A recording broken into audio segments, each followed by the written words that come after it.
The shuttle came down through purple clouds. Inside sat a young woman named. She was 19 years old and she was the first human to ever attend the Galactic Military Institute.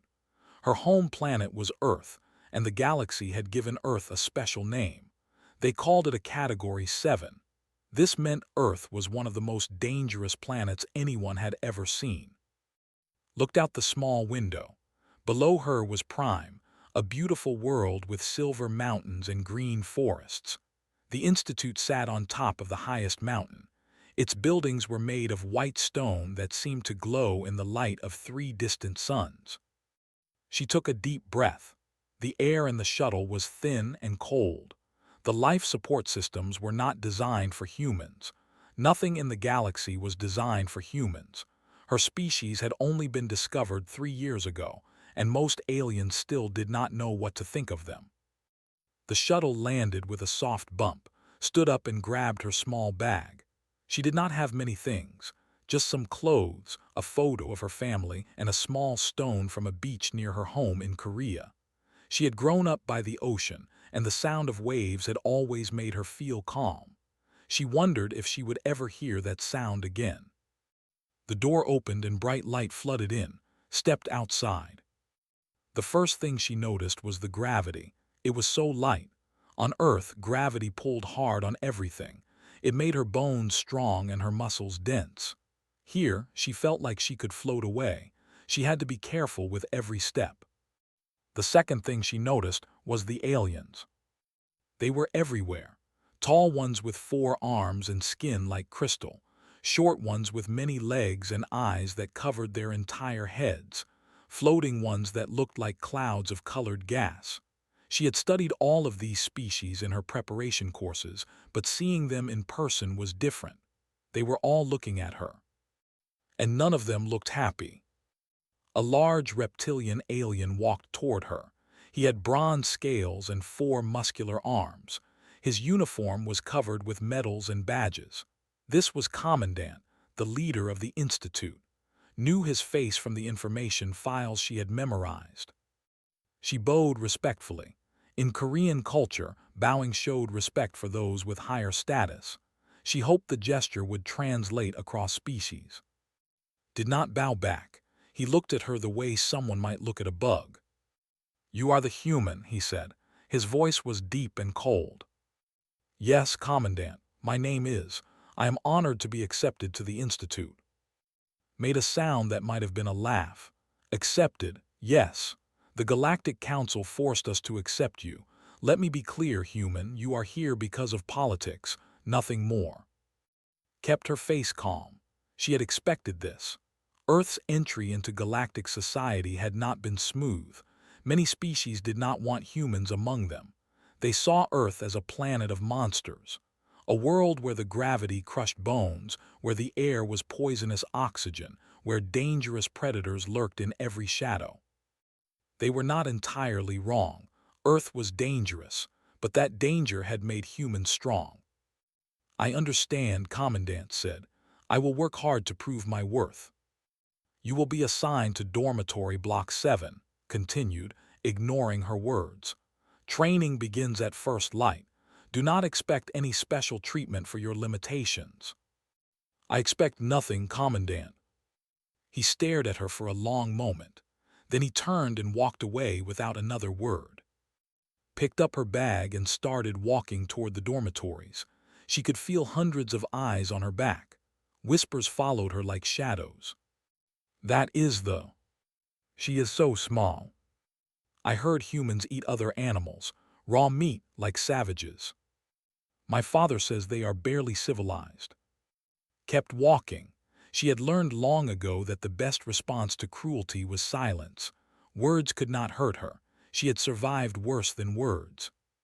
The dormitory was a tall building made of the same white stone as the rest of the institute. Inside, the hallways were wide and clean. Robots moved along the walls, cleaning surfaces that already looked spotless. Her room was on the 7th floor. When she opened the door, she found a small space with a bed, a desk, and a window. The bed was shaped for a body with 4 arms. The desk was too high for her to use comfortably. The window looked out at a wall. She put her bag on the bed and sat down. For the first time since leaving Earth, she allowed herself to feel tired. The journey here had taken 3 months.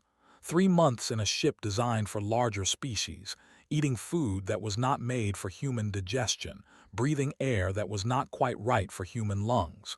She had lost weight. She had trouble sleeping, but she had made it. A knock came at her door. Stood up quickly, expecting an officer or an instructor. Instead, she found a group of alien cadets.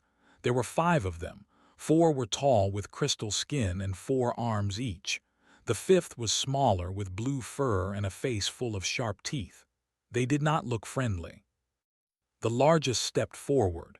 He was even bigger than Commandant, with shoulders as wide as the doorframe.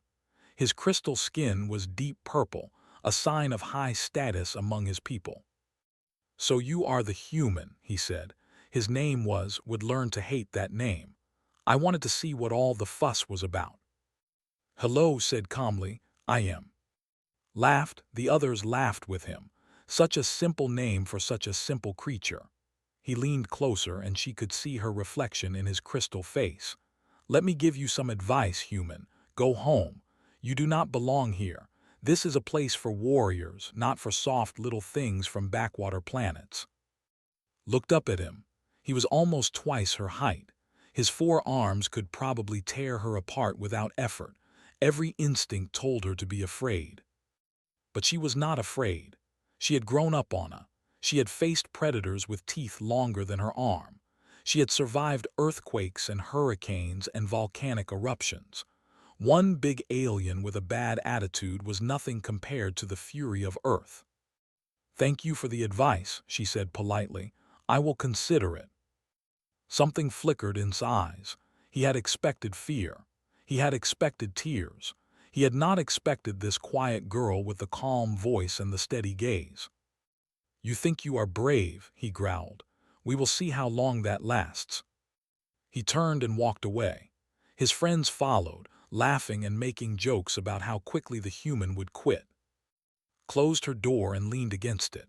Her heart was beating fast now. She had hidden her fear well, but it was still there. She was alone on an alien world, surrounded by beings who hated her, with no allies and no support. She walked to her window and looked out at the wall. Somewhere beyond that wall was the sky. Somewhere beyond that sky was Earth. Her family was there, her friends, everyone and everything she loved. She pressed her hand against the cold glass. "I will not fail," she whispered to herself. "I will show them what humans can do." Outside, the 3 suns began to set. The purple sky turned orange, then red, then dark. In her small room on an alien world, prepared for the hardest challenge of her life. She did not know that the challenge would be even harder than she imagined. She did not know that the Institute had plans to break her. She did not know about the darkness that slept inside her own blood. But she would learn. Soon, the entire galaxy would learn what happened when you pushed it too far. The first month at the Institute was designed to break cadets. Every species knew this. The training was hard on purpose. It pushed students beyond their limits. It made the weak ones quit and the strong ones stronger. But for the training was something else entirely. It was not just hard, it was cruel. The problem started on the very first day. When she arrived at the training grounds, she found that all the equipment had been calibrated wrong. The gravity settings were set for species who lived in light gravity. This was normal for the other cadets, but came from Earth, where gravity was more than twice as strong. She should have been given an advantage. In light gravity, her Earth-trained muscles would be incredibly powerful. She could jump higher, run faster, and hit harder than anyone else. Instead, the instructors did the opposite. They put her in a special training zone with gravity set to Earth levels. While everyone else trained in comfortable light gravity, trained under crushing pressure that pushed down on every part of her body. "The human requires special settings," instructor announced to the whole class. She was an insect-like creature with sharp mandibles and eyes like black glass. Her voice dripped with amusement. How delicate. The other cadets laughed, said nothing. She simply started her exercises under the heavy gravity that felt like home. But the cruelty did not stop there. During combat training was always matched against the biggest opponents, with 4 arms, with armor like skin, with venomous claws. She lost most of these fights. She was still learning how to battle species with extra limbs and natural weapons. Every loss was announced to the entire cohort. The human loses again, instructor would say, her mandibles clicking with pleasure. Perhaps are not as impressive as the stories suggest. Was always watching. He made sure to laugh the loudest at every failure. He made sure to comment on every bruise and every cut that appeared on his body. Look at her, he would say to his friends. She bleeds so easily, red blood like an animal. Test scores were posted on public boards where everyone could see them. Her failures were documented and displayed. When she did well on written exams, those scores were somehow lost in the system. When she performed poorly in physical tests designed for 4-armed species, those results were highlighted in bright colors. She studied late into the night. She trained until her muscles screamed. She learned the fighting styles of a dozen different species. Slowly, painfully, she began to improve. But it was never enough. The Institute always found new ways to make her fail. The worst came 6 weeks into her training. It was the survival simulation. All first-year cadets were dropped into a hostile jungle on a nearby moon. They had to survive for 3 days and reach an extraction point. Each cadet was given standard equipment: a navigation unit, food rations, medical supplies, and a small shelter. Was dropped alone on the far side of the jungle, several kilometers from the other cadets. When she opened her equipment pack, she found that it was nearly empty. The food rations were gone. The navigation unit was broken. The medical supplies had been replaced with rocks. Someone had sabotaged her gear. For a moment, stood still in the alien jungle. Strange sounds came from the darkness between the trees. She could hear creatures moving through the undergrowth. She had no food, no maps, and no way to call for help. She could give up. She could activate the emergency beacon and admit defeat. No one would blame her. A human alone in an alien jungle with no supplies was supposed to fail. But had grown up on Earth. She had learned to survive in forests full of predators. She had learned to find food in the wilderness. She had learned to navigate by the stars. She picked up a fallen branch and used her knife to sharpen it into a spear. Then she started walking. The next 3 days were the hardest of her life. On the first night, a pack of predators found her. They were like wolves but larger, with 6 legs and jaws that could crush bone.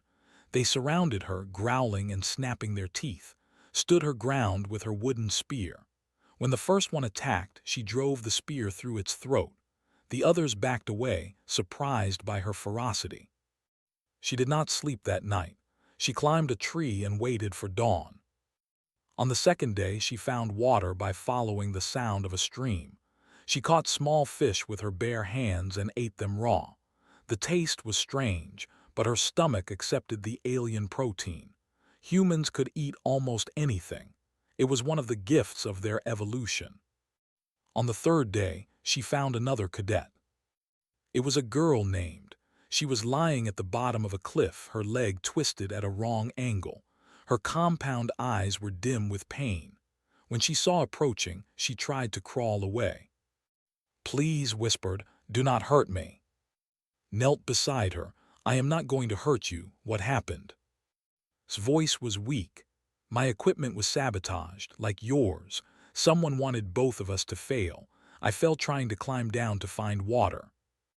Looked at the broken leg. Then she looked at the jungle around them. The extraction point was still kilometers away. Carrying an injured person through hostile territory would be almost impossible. She could leave. No one would know. The girl would probably die, but might make it to the extraction point in time. She thought about it for exactly 2 seconds. Then she carefully lifted onto her back. The girl cried out in pain but held her firmly. "Hold on to me," she said. "We are getting out of here together." "Why?" asked. "Why would you help me? I never defended you. I watched them mock you and said nothing." "Because I am not like them," said simply, and she started walking. The journey took 12 more hours. Walked through the night, carrying on her back. When predators came close, she scared them away with fire made from dry wood and friction. When her legs wanted to collapse, she forced them to keep moving. When her back screamed with pain, she ignored it. She arrived at the extraction point on the 4th day. She was 12 hours past the deadline. Her uniform was torn and covered in blood. Her arms were covered with cuts from fighting off jungle creatures, and she was still carrying. The other cadets stared in shock. The instructors stared in confusion. No one had expected the human to make it back at all. They certainly had not expected her to arrive carrying another cadet. Commandant was waiting at the extraction point. He looked at for a long moment. Then he spoke. "You are 12 hours late," he said. "You receive formal demerits for failing to meet the deadline." Stood very still. She had just survived 3 days in a hostile jungle with no supplies. She had fought predators and climbed mountains and carried an injured person for kilometers, and she was being punished for being late. "The sabotage," she started to say.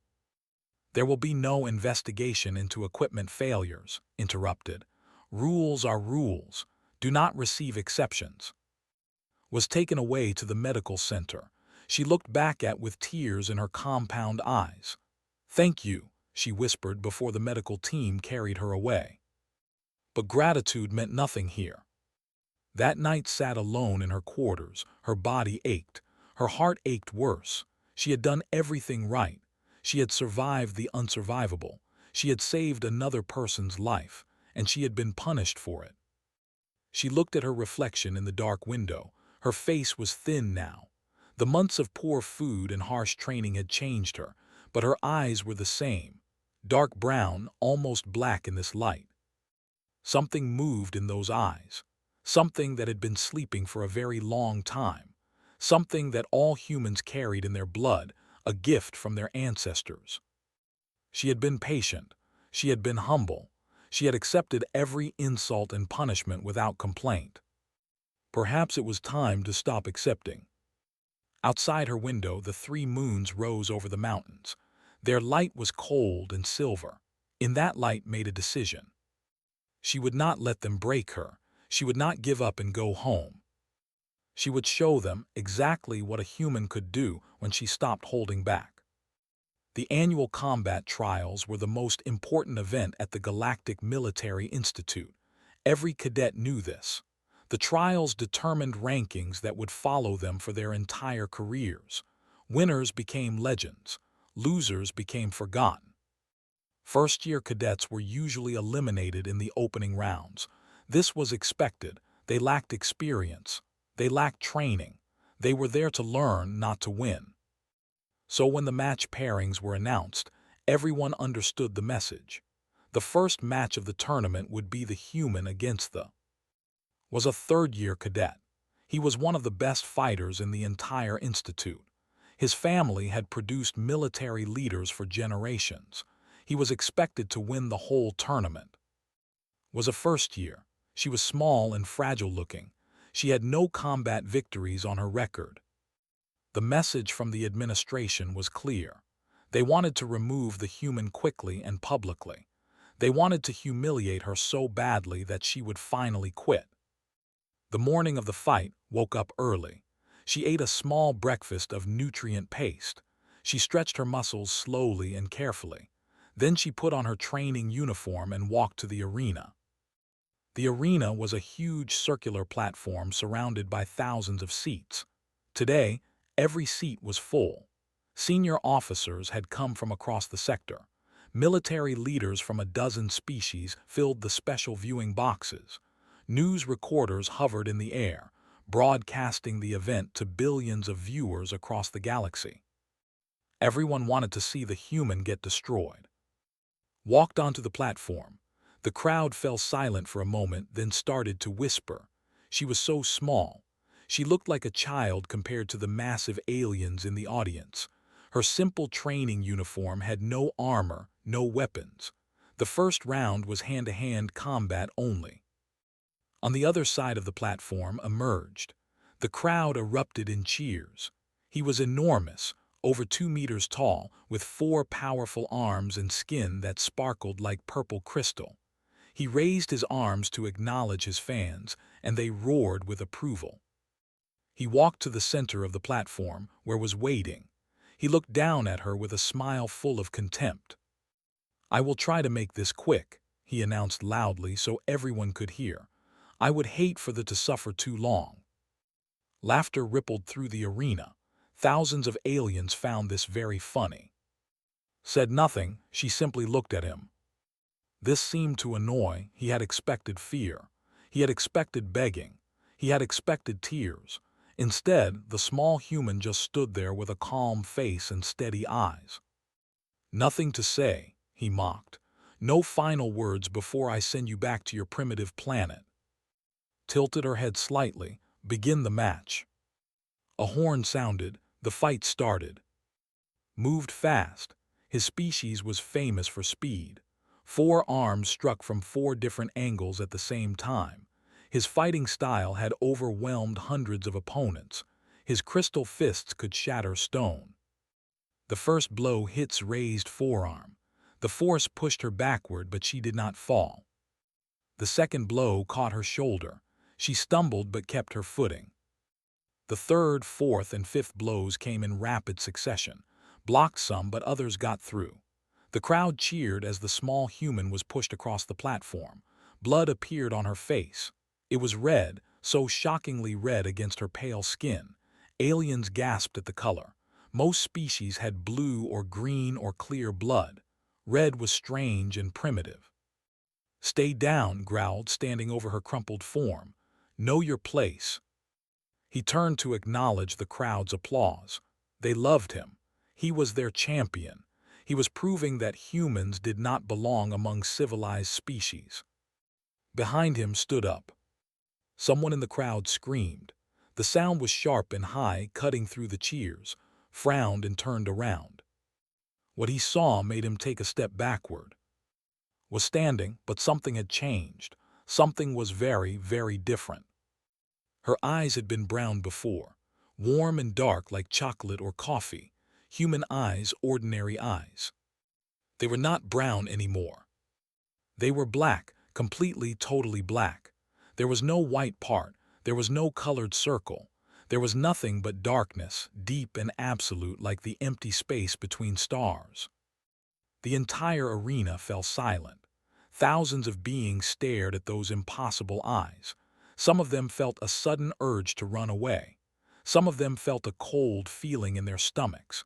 Some of them, the oldest ones who remembered ancient stories, knew exactly what they were looking at. Spoke, her voice was not loud, but it carried across the entire silent arena. "My place," she said, "is exactly where I choose it to be." She moved. No one saw the first strike. One moment she was standing at the edge of the platform. The next moment was folding around her fist. All 4 of his arms went limp at once. She had hit a nerve cluster in his chest that connected his arms to his spine. It was a spot that most fighters did not even know existed. She knew, somehow, she knew everything about his body and exactly how to break it. The second strike came before hit the ground. Her knee smashed into the underside of his jaw with enough force to lift his massive body off the platform. His head snapped backward. His crystal teeth cracked and shattered. The third strike was a spinning kick. Her foot caught him in the chest and sent him flying through the air. He sailed over the edge of the arena and crashed into the first row of spectators. The aliens there scrambled to get away from his unconscious body. The entire sequence took less than 2 seconds. The arena was completely silent. No one moved. No one breathed. They had all seen something impossible. A small human girl had just defeated one of the best fighters in the galaxy as easily as swatting a fly. Then someone screamed. Then more screams. Then chaos erupted as aliens pushed and shoved to get away from the platform. They were afraid. For the first time in their lives, they were genuinely afraid of a human. But did not attack anyone else. She simply stood in the center of the platform, breathing calmly, her black eyes scanning the crowd. Blood dripped from cuts on her arms and face. She did not seem to notice. Her gaze found Commandant in the VIP section. He was standing very still, his bronze scales pale with shock. She looked at him for a long moment. She did not speak. She did not need to. Then she turned and walked off the platform. The crowd parted before her like water before a stone. No one tried to stop her. No one dared to speak to her. They just watched with wide eyes as the small human girl with the black eyes walked out of the arena and disappeared into the corridors of the Institute. Behind her was carried away on a medical stretcher. His 4 arms hung limp and useless. The doctors said he would need months to recover, maybe years, maybe never completely. In the VIP section, Commandant sat down heavily. His hands were shaking. He had served in 3 wars. He had faced death many times, but he had never felt fear like this. The other officers were talking urgently, making calls to their governments, warning their people about what they had seen. The footage was already spreading across the galaxy. Billions of beings watched the small human girl with the black eyes destroy one of the best fighters in the galaxy in less than 2 seconds. And everyone asked the same question: what exactly was a human? The answer, when it came, would change everything they thought they knew about Earth. The medical facility of the Institute had never seen readings like this. Sat on an examination table in a white room filled with machines. Doctors and scientists surrounded her, pointing scanners at her body and muttering to each other in worried voices. Her eyes had returned to their normal brown color. She looked tired but calm, answering their questions in her quiet voice. Through a window on the other side of the room, Commandant watched with 3 senior military officers. Their faces showed a mixture of fear and confusion. "This is impossible," the chief physician said. He was a thin alien with 6 eyes and tentacles instead of arms. His name was Doctor, and he had studied alien biology for 200 years. He had never seen anything like this. "Look at these numbers." Her adrenaline output during the fight was 70 times normal human levels. Her neural activity increased by a factor of 40. Her muscle density somehow doubled in seconds. "What does that mean?" demanded. "It means she should be dead," Doctor said flatly. "These numbers should not be compatible with life. Any other species would have suffered complete organ failure, but she just adapted. Her body changed itself to meet the demands she placed on it." "And her eyes?" one of the officers asked. Doctor's tentacles twisted nervously. "We cannot explain that. Our equipment detected a neurological shift just before the transformation. Something in her brain activated. Something we have never seen before. But we cannot explain the mechanism, or why her eyes changed color, or why her combat capabilities increased by a factor of at least 12. 12's voice was sharp. "At minimum, possibly higher. We lost the ability to measure when she exceeded what our sensors could detect." The doctor looked back at through the window. "I have studied hundreds of species. I have never encountered anything like this. It is as if she became a completely different creature for a few moments." His hands curled into fists. "I want her detained, studied. This could be a biological weapon. The humans might have done something to her before sending her here." "That will not be happening." The new voice came from the doorway. Everyone turned to look. An elderly human man walked into the room. His hair was gray and his face was lined with age, but he stood straight and moved with confidence. He wore the formal clothes of a diplomat. Behind him were 2 younger humans in similar clothing. "Ambassador," said stiffly, "this is a military matter. You have no authority here." "This is a human matter," the ambassador replied calmly. "And Cadet has committed no crime. She participated in a sanctioned combat trial. She won. I failed to see any controversy. Her eyes turned black. She demonstrated impossible physical abilities. She nearly killed one of our best cadets. She demonstrated remarkable abilities, Ambassador corrected. And she showed considerable restraint. Is alive, is he not? Fell silent, it was true, could have killed easily. She had chosen not to.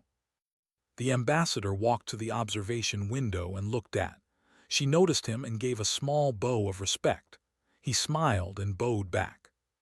You see, Commandant, he said without turning around, there is a reason Earth is classified as a Category 7. You have focused so much on our gravity, our atmosphere, our predators. You forgot to ask the most important question. What question? What kind of beings could evolve to dominate such an environment? The ambassador turned to face. Humanity did not survive Earth by being weak. We survived by being adaptable, by being persistent, by developing the ability to channel the most dangerous aspects of our biology into something controllable. Controllable, one of the officers scoffed. She nearly killed someone. She could have killed everyone in that arena if she wanted to, Ambassador said quietly. Every single being in that building, and she chose not to. That is control. Shook his head. What exactly is this condition? The ambassador was silent for a moment. Then he spoke carefully. We call it the black. It is not a disease. It is not a weapon. It is simply what we become when we have no other choice, when all other options have been taken from us, when our minds decide that survival requires everything we have. Everyone has fight or flight responses, argued. Not like this. Ambassador's voice was serious. Other species run when they are afraid, or they freeze, or they fight at normal capacity. Humans are different. When we are pushed beyond our limits, we do not break, we transform. Our bodies release chemicals that should kill us. Our brains enter a state that should cause permanent damage. And instead of dying, we become something else. Something very, very dangerous. The room was silent. The officers exchanged uneasy glances. Why have we never seen this before? One of them asked. Because humans usually do not reach this state, the ambassador explained. It takes extreme circumstances. Most humans live their entire lives without ever experiencing the black. It requires being pushed past every normal limit, past every breaking point. He turned and looked directly at. His eyes were hard. Your institute pushed that girl for months. You humiliated her publicly. You sabotaged her equipment and left her to die in a jungle. You paired her against an opponent 3 years more experienced with the explicit goal of breaking her publicly. His voice grew cold. You gave her no other choice. Did not respond, he could not. Consider this a formal diplomatic notice, the ambassador continued. Cadet will continue her training here. She will be treated fairly. Her equipment will not be sabotaged. She will not be singled out for punishment. And if we refuse? Ambassador smiled, but there was no warmth in it. Then I will make sure every human knows what you did to one of our daughters, and I suspect you do not want several billion angry at your institute. He walked to the door of the medical room and opened it. We are leaving. She slid off the examination table and followed him without looking back at the doctors or their machines. She moved stiffly, still tired from the fight, but she held her head high. As she passed, she paused for just a moment. I did not come here to hurt anyone, she said softly. I came here to learn, to prove that humans could be part of something larger than ourselves. I still want that, but I will not let you break me. I will not let you break any human who comes after me. Then she walked away. Watched her go. For the first time in his long career, he felt something he had almost forgotten how to feel. Shame. Outside the medical facility, Ambassador put his hand on shoulder. Are you all right? She thought about it. I think so. I remember the fight, but it feels like a dream, like I was watching myself from far away. That is normal for the black. Your conscious mind steps back and lets your deeper instincts take over. He squeezed her shoulder gently. You did well. You showed remarkable control. I could have killed him. But you did not. That is what matters. They walked together through the corridors of the Institute. Aliens moved out of their way, pressing against walls, avoiding eye contact. Word had spread fast. Everyone knew what the small human girl could do now. Will they leave me alone now? Asked. The ambassador considered the question. Some will hate you more than ever. Fear and hatred often go together. He looked at her kindly. But some will be curious. Some will want to understand. Those are the ones worth talking to. Nodded slowly. I just want to be a good cadet. I want to learn and serve and make Earth proud. You already have, the ambassador said, more than you know. They reached her dormitory. The ambassador said goodbye and promised to check on her soon, went inside and walked up to her small room on the 7th floor. When she opened the door, she found someone waiting for her. It was the girl she had saved in the jungle. Her leg was healed now, held together by medical technology. She stood nervously by the window, her compound eyes reflecting the light of the 3 moons. I hope you do not mind, said. I asked to be transferred to this dormitory. I wanted to be close to you, in case you needed a friend. Stood very still. Then slowly she smiled. It was a small smile, tired and fragile but real. I would like that, she said. I would like that very much. That night, for the first time since arriving at the Institute, did not feel alone. 6 months passed. The Galactic Military Institute changed. At first, the changes were small. Equipment started being calibrated properly for all species, including humans. Sparring matches were supervised more carefully to prevent unfair pairings. When cadets reported sabotage, the reports were actually investigated. Then the changes became bigger. Word of the combat trials had spread across the galaxy. Billions of beings had watched the footage. A small human female with eyes like the void had defeated one of the Institute's top fighters in less than 2 seconds. Military experts analyzed every frame. Scientists wrote papers about human biology. Philosophers debated what it meant for a species to be able to transform itself through pure will. And more humans started arriving. The first group was small, just 5 cadets. They were nervous and uncertain, expecting the same treatment had received. But things were different now. The instructors watched them carefully but fairly. The other cadets kept their distance but did not harass them. The humans trained together when they could. They shared meals and stories from Earth, became their unofficial leader, the one they turned to for advice and support. How do you stay so calm? A young human named asked her one evening. Everyone is always staring at us, waiting for us to make a mistake, or waiting for our eyes to turn black. Smiled. I remember that I am not here for them. I am here for myself and for Earth. Their opinions do not change who I am or what I can do. But the black whispered, are you not afraid of it? Thought about the question. I was at first. It felt like losing control, like something else was using my body. She looked at her hands. But I have learned that it is not something else. It is still me, just a deeper part of me. A part that humans learned to develop when we were still fighting for survival on our planet. Can you control it? I am learning. Ambassador arranged for special training. Human doctors and psychologists who understand how our biology works. She met eyes. It is not a curse or a weapon. It is a tool. Like any tool, it can be used well or badly. The choice is ours. Nodded slowly. She looked less afraid now.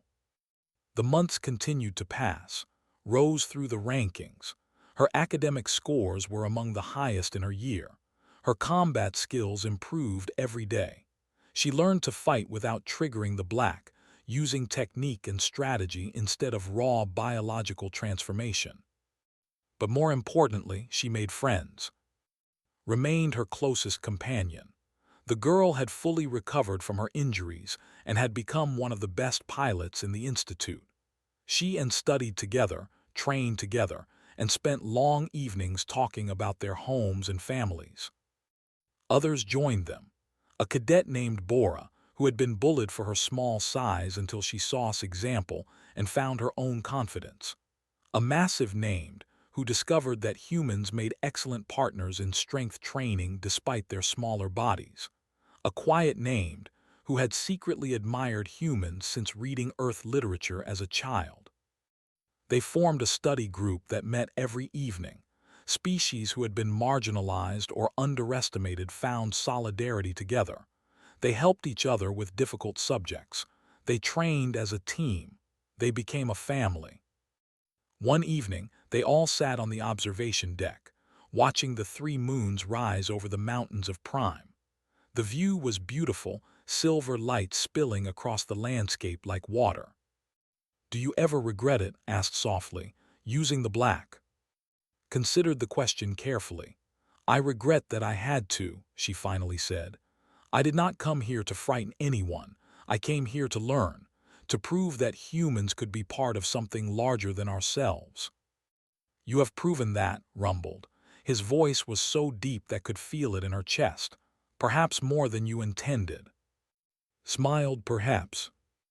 "The galaxy is different now because of what you did," Bora added. "Humans are respected, even feared. Is that a good thing?" "I do not know," admitted. "Fear is not the same as respect. I would rather be understood than feared." She looked at her friends. "That is why groups like ours matter. Every time a human makes a friend among another species, we become a little less strange, a little less frightening, a little more real." Footsteps approached from behind them. They all turned to see who was coming. It was Commandant. In 6 months, he had never spoken directly to. He had changed some of his policies, but always through subordinates and official announcements. Now he stood on the observation deck, his bronze scales dull in the moonlight, his posture stiff with formality. His friends immediately stood at attention. She rose more slowly, watching with careful eyes. "Cadet," he said, "I have news from High Command." "Yes, Commandant." "You have been nominated for accelerated advancement. Your performance in simulations, your academic achievements, and your leadership among the human cadets have been noted." He paused. "You will be promoted to officer candidate at the beginning of next term." Kept her expression neutral. "Thank you, Commandant." Did not leave. He stood there looking uncomfortable as if there was something else he wanted to say. Finally, he spoke again. "I wanted to tell you personally, and to acknowledge that this institution did not treat you fairly when you arrived." His voice was stiff, but there was something genuine underneath. "At my direction, the sabotage, the unfair matches, the public humiliation, I allowed all of it. I encouraged it." Waited. "I was afraid," admitted. The words seemed to cost him something. "Afraid of what your species represented, afraid of change, afraid of losing control." He met her eyes. "Those are not good reasons for cruelty." It was not exactly an apology. It was as close as would probably ever come. "I understand," Commandant said. "The galaxy did not know what to make of us. Now it does." "And what are you?" asked. "What are humans really?" Thought about the question.